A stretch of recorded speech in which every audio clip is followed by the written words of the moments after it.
Students, आज हम present indefinite की पैसिव वॉइस देखते हैं हिंदी में।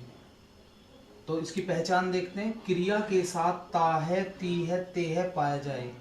तो प्रेजेंट इंडेफिनिट की पैसिव वॉइस जब हम हिंदी में बनाते हैं तो आपको इसका नियम पता ही है। इज, आर, एम का प्रयोग करते हैं। आई के साथ एम का प्रयोग करते हैं, सिंगुलर के साथ इज का प्रयोग करते हैं और प्लुरल के साथ आर का प्रयोग करते हैं और वर्ब की थर्ड फॉर्म। पैसिव वॉइस किसको कहते हैं? जहां कर्ता स्वयं कार्य नहीं करता बल्कि उस पर कार्य होता है किसी के द्वारा, तो वह पैसिव वॉइस कहलाता है। देखते हैं इसका एग्जाम्पल।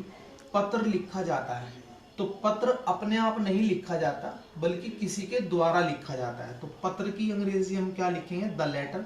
सिंगुलर है तो इज का प्रयोग करेंगे। वर्ब की थर्ड फॉर्म रिटन। चलते नेक्स्ट एग्जाम्पल पर। घंटी बजती है, तो देखो पैसिव वॉइस का सेंटेंस है क्योंकि घंटी अपने आप नहीं बजती बल्कि किसी के द्वारा बजती है। तो द बेल सिंगुलर है तो इज, वर्ब की थर्ड फॉर्म रन। खाना बनता है, खाना भी अपने आप नहीं बनता, किसी के द्वारा बनता है, तो ये पैसिव वॉइस का सेंटेंस है। The food is cooked. देखिए वह पिटता है, तो यहाँ पर आप देखो लास्ट में ताहे आया हुआ है तो ये प्रेजेंट इंडेफिनिट हुआ। प्रेजेंट इंडेफिनिट की पैसिव वॉइस है वह पिटता है, किसी के द्वारा पिटता है, तो वह की अंग्रेजी ही सिंगुलर है इज, वर्ब थर्ड। तुम्हारी मदद की जाती है, ता है ती है आया हुआ है तो प्रेजेंट इंडेफिनिट टेंस हुआ। इसकी पैसिव वॉइस आप बना रहे हो। तुम्हारी मदद की जाती है, तो मदद किसी के द्वारा की जाती है तो यू आर हेल्प्ड। नेक्स्ट देखते हैं। राम के द्वारा रावण मारा जाता है, तो पैसिव वॉइस का सेंटेंस है। अंत में आया हुआ ता है ती है ते है, तो ये टेंस प्रेजेंट इंडेफिनिट हुआ। प्रेजेंट इंडेफिनिट की passive voice is, are, am से बनाते हैं। रावण सिंगुलर है इज, वर्ब थर्ड लगाएंगे किल्ड बाय राम।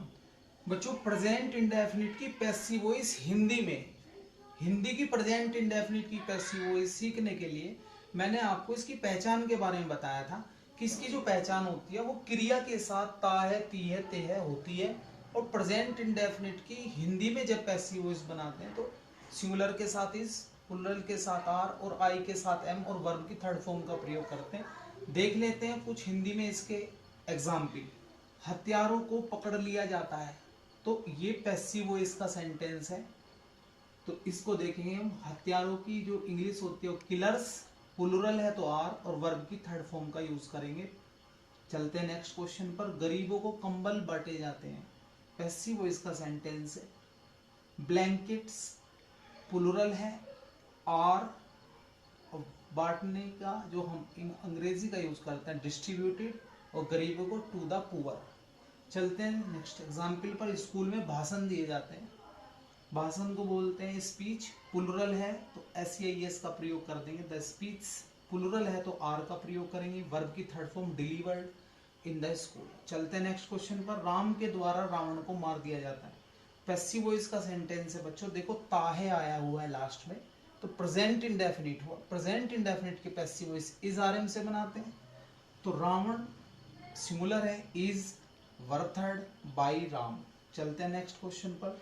स्कूल में गीत गाया जाता है, गीत की जो इंग्लिश होती है वो असोंग होता है। सिंगुलर है तो इज का प्रयोग करेंगे। गाने की थर्ड फॉर्म संग इन द स्कूल। तो इस तरीके से ये मैंने आपको प्रेजेंट इंडेफिनिट की हिंदी में पैसिव वॉइस बताई है। मेरे चैनल को देखते रहिए, सब्सक्राइब कीजिए। Thank you. जय हिंद, जय भारत।